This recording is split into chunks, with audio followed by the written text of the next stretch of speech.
Voilà, on peut faire une remarque avant de revenir sur la méthode pratique. La remarque, là, veut dire quoi? Ça, c'est dans les exercices. Parfois,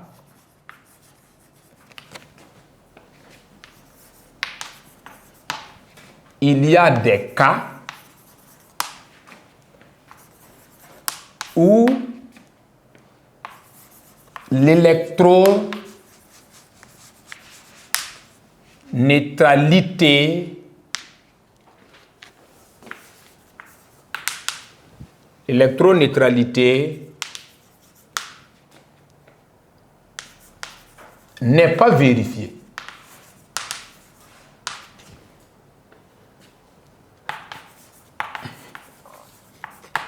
Il faut donc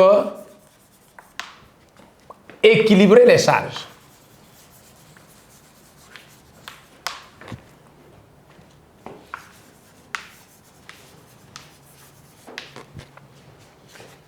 On va proposer une méthode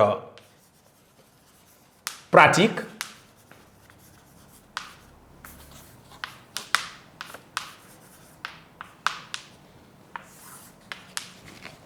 Oui, quelle est cette méthode pratique?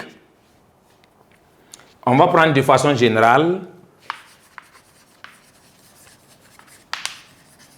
une solution contenant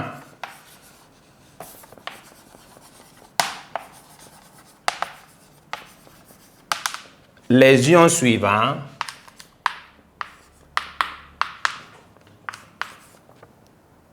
B-, voilà. Voilà, on va mettre grand A, A+, et grand B, B-. Voilà, ce sont des charges, voilà, portées par A. Ici, ce sont des charges portées par B. Ça, c'est de façon générale. Cette solution est électriquement neutre.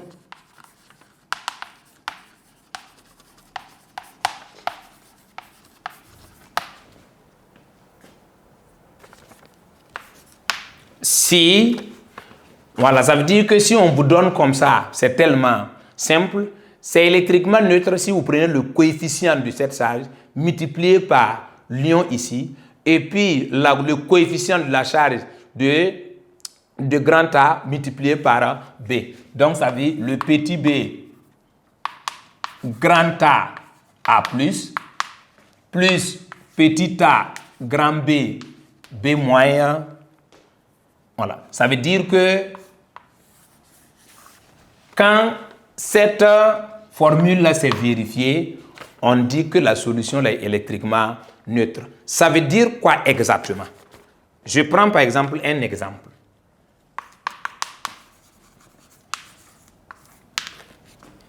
Voici Al3+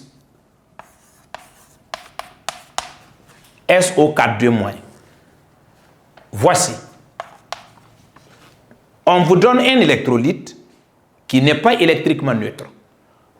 Si je prends par exemple le nombre, si je veux calculer le nombre de charges positives, ici c'est 1, puisque le 1 là n'est pas écrit. 1 fois 3, c'est 3. Ici aussi c'est 1. 1 fois 2, c'est 2. Donc on a 3 charges positives et 2 charges négatives. Pour équilibrer, la méthode dit quoi? Pour équilibrer, on prend le coefficient ici, multiplié ici, et puis on prend le coefficient ici, multiplié là, et puis c'est fini. Donc, pour rendre ça électriquement neutre, on prend ça, le coefficient de la charge portée par l'anion, donc c'est 2 multiplié par ça, c'est la méthode qui dit. Ici, on prend le coefficient de la charge portée par le cation et puis on multiplie ici. Donc, ça fait 3 SO4 2-. Regarde, on vérifie ensemble si l'électrolyte est devenu électriquement neutre. 2 fois 3, on trouve combien? 6. 3 fois 2, on trouve combien? 6. Donc, ça veut dire que si on quitte de là à là, ça veut dire que nous, on a transformé l'électrolyte de telle sorte que l'électrolyte qu'on a eu là devient électriquement neutre. Ça ne dépasse pas ça. Donc, on peut proposer d'autres également pour vous faire comprendre. Quand je prends Ag+, voici. Un électrolyte également, qu'on peut vérifier, voir s'il est électriquement neutre. Mais au cas où si on vérifie s'il est électriquement neutre, ça veut dire qu'on ne met rien. Donc, ici, je répète, ici, il n'y a rien, c'est que c'est 1.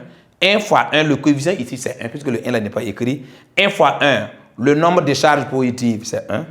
Ici, 1 fois 2, le nombre de charges positives c'est 2. Ça veut dire que l'électrolyte là n'est pas électriquement neutre. Donc, on va transformer ça de telle sorte que ça devient électriquement neutre. On applique la méthode. On prend le coefficient ici, on multiplie par là, et puis le coefficient là, on multiplie là, et puis c'est fini. Donc, on a 2 Ag+, plus le coefficient ici c'est 1. Si c'est 1, le 1 là n'est pas écrit. Donc, plus CO3, 2 moins. Donc, vous voyez, 2 fois 1 ici, ça donne 2 charges positives. 1 fois 2, 2 charges négatives. Vous voyez que la solution là, est devenue électriquement neutre. Voilà, donc, voici pour le grand 1, ce qu'on peut voir. Donc, ce que vous devez retenir ici, c'est définir un électrolyte, définir les ions présents dans à savoir les cations et les anions. Il faut savoir les définir, c'est important. Maintenant, le petit b ici, l'électroneutralité d'un électrolyte, ça veut dire que l'élève, vous devez être capable de rendre un électrolyte électriquement neutre. Voilà, pour le moment, c'est ce que vous devez retenir. Mais on va continuer en grand 2 pour voir qu'est-ce qui se passe au niveau de grand 2, ce qu'on appelle nature du courant électrique dans un électrolyte, petit 1, migration des ions.